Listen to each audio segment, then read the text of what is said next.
उत्तर प्रदेश के बांदा में सरकार और प्रशासन के नाक के नीचे से अवैध खनन का काला कारोबार जमकर फल फूल रहा है। प्रदेश में खनन माफिया अपने सरकारी तंत्र और तरह तरह के हथकंडे अपनाकर सरकार के ही पैसों को चपत लगा रहे हैं। ऐसा नहीं है कि स्थानीय प्रशासन और अधिकारियों को इस बात की जानकारी नहीं है, लेकिन आखिरकार करें ही क्या जब मोटी रकम और अपराधियों के खौफ से सब पस्त हैं। बांदा से यूपी लाइव टीवी के लिए जितेंद्र द्विवेदी की रिपोर्ट। अवैध खनन तो लगातार हो रहा है और अखबारों में आता रहता है और जो जैकब जी हैं उन्होंने कई बार स्वयं पकड़े भी हैं। इधर भी जिलाधिकारी बांदा भी पकड़ रहे हैं, लेकिन खनन हो रहा तभी तो पकड़े जा रहे हैं, जबकि उत्तर प्रदेश सरकार लगातार कह रही है कि भाई अवैध खनन नहीं होगा और अवैध खनन चल रहा है तो और सख्त कार्रवाई होनी चाहिए।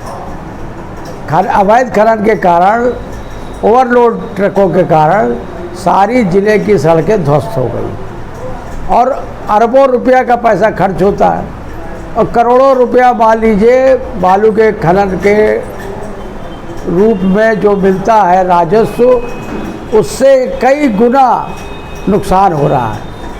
तो मैं तो अभी मुख्यमंत्री जी को, प्रधानमंत्री जी को एक चिट्ठी लिखी मैंने कि अवैध खनन बंद होने का एक ही तरीका है कि सारी नदियों के पास, मान लीजिए केन है, बागे है, ये यमुना है, जो भी नदियां हैं, उसके पास उत्तर प्रदेश सरकार अपनी अपनी निजी ऐसी फैक्ट्रियां डाले बालू उद्योग की कि बोरियों में बंद करके और उन्हें नज़दीक रेलवे स्टेशन के मार्फत से जिलों में भेजा जाए, ताकि यहाँ पर ट्रकों का बालू से संबंधित कोई काम ना हो। इसी प्रकार से गिट्टियों में भी होना चाहिए, क्योंकि गिट्टी के ओवरलोड के कारण भी क्षति बहुत हो रही।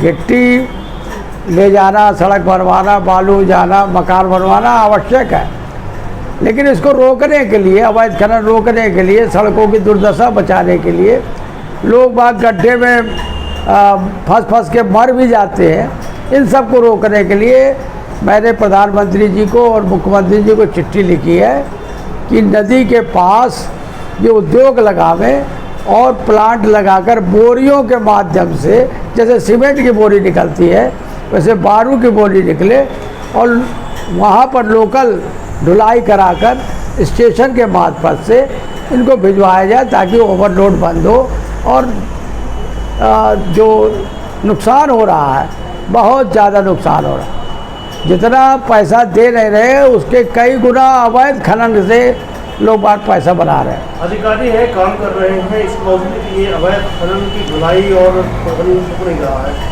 किस तरह करते हैं धुलाई ये लोग, कुछ जानकारी है? मुझे लगता है कि बहुत से लोग इसमें मिले हुए हैं और उनकी मुट्ठी गर्म करके ये अवैध काम कराए जा रहे हैं। इसकी तहकीकात बहुत गहराई तक होनी चाहिए और जब तक गहराई तक ये तहकीकात नहीं होगा तो ये कार्य बंद कैसे होगा, क्योंकि इसमें कौन कौन लोग शामिल हैं ये सामने आना, सच्चाई को सामने आना आवश्यक है। सरकार इसकी तरफ ध्यान नहीं दे पा रही है। प्रशासन प्रयास करता है, लेकिन वो तक्केबाज इतने शर्तिया होते हैं, उनका काम ही यही है और इनको गाड़ी निकलाना, ओवरलोड गाड़ी को निकलाना, ये कहीं ना कहीं राजस्व का बहुत बड़ी हानि है, चोरी है। इस पर रोक लगनी चाहिए और मैं तो यही कहता हूँ कि कहीं ना कहीं इस पर सत्ताधारियों का भी इन्वॉल्व है। अन्यथा ऐसा नहीं है कि प्रशासन चाहे तो ये बंद, जितनी चोरी वोरी हो रही है बंद किए जाए, ओवरलोड बंद हो जाए। कितनी बड़ी समस्या है ये बहुत बड़ी समस्या, करोड़ों का राजस्व की हानि है प्रदेश में।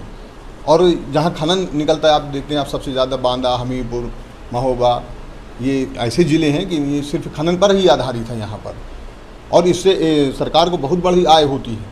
लेकिन इन तक्कों के कारण, माफियाओं के कारण कई करोड़ रुपए का सरकार को चूना लगता है। तो इस पर रोक लगनी चाहिए, प्रशासन को सख्त होना चाहिए, सरकार को इनके खिलाफ कार्रवाई करनी चाहिए। ऐसे लोग, जो लोग हैं, ये गैंग के रूप में काम करते हैं, बाइकर्स गैंग के रूप में काम करते हैं, 4 व्हीलर में इकट्ठा रह के काम करते हैं और किसी भी वारदात की घटना अंजाम दे सकते हैं। तो ये बहुत बड़ी समस्या है हमारे ज़िलों में।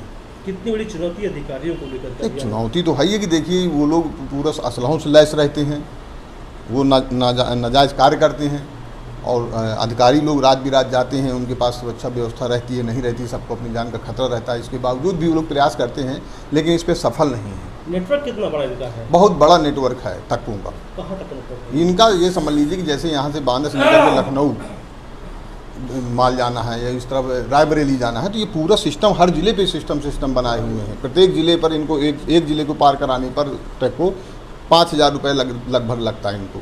अब 3 ज़िले 4 ज़िले पार करा के जाएंगे तो लगभग 15 से 20,000 रुपया एक गाड़ी के रूप में इनको दिया जाता है। तो इनका नेटवर्क बहुत बड़ा है और जल्दी ये टूटने वाला नहीं। इसके लिए सरकार को कोई ना कोई सख्त कदम उठाना पड़ेगा, प्रशासन को सख्त कदम उठाना पड़ेगा, तभी इस तरह की जो राजस्व की हानि हो रही है, हमारे प्रदेश को देश को नुकसान पहुंच रहा है, इस पर तभी रोक लग सकती है। अच्छा, कुछ आइडिया है किस तरह नेटवर्क काम करता है इनका? देखिए, यहाँ से जैसे बांदा ही मान लीजिए, बांदा से नारायणी से निकलना है, गेरुआ से निकलना है, गाड़ी जब चलती है तो वो जो तक्के हैं वो देखे रहते हैं कि गाड़ी अधिकारियों की आई कि नहीं आई किस तरफ गई, तो वो लोग हर 5-6 किलोमीटर पर 1-2 लड़के अपने बैठाए हुए हैं और कुछ लोग गाड़ियों में भी अपना रहते हैं। वो लगातार गाड़ियों, जैसे कोई अधिकारी आए भी तो उनको अधिकारियों का पीछा भी करते हैं। उनकी जानमाल की भी सुरक्षा नहीं हो पाती है। कभी अभी एक घटना घटी थी, आपने देखा है, आप जानकारी भी होगी कि खनिज अधिकारी गए थे, उनके ऊपर रात भर उनको झाड़ियों में छिप करके अपनी जान बचानी पड़ी। तो ये सब तक्कों का ही काम है। और निकलती है बांदा शहर का क्रॉस कराया तो उन्होंने 5-3 हज़ार रुपये ले लिए। बांदा से निकली, बेंदा घाट निकलना है, वहाँ पर उन्होंने पैसा लिया, बेंदा क्रॉस कराया, फतेहपुर वाले आए। इस तरह से लखनऊ तक, रायबरेली तक जितने भी ज़िले पड़ते हैं वहाँ पर सभी लोग अपना अपना पैसा फिक्स किए हैं निकलाने का, और जो ओवरलोड गाड़ी ले जाते हैं वो पैसा भी देते हैं।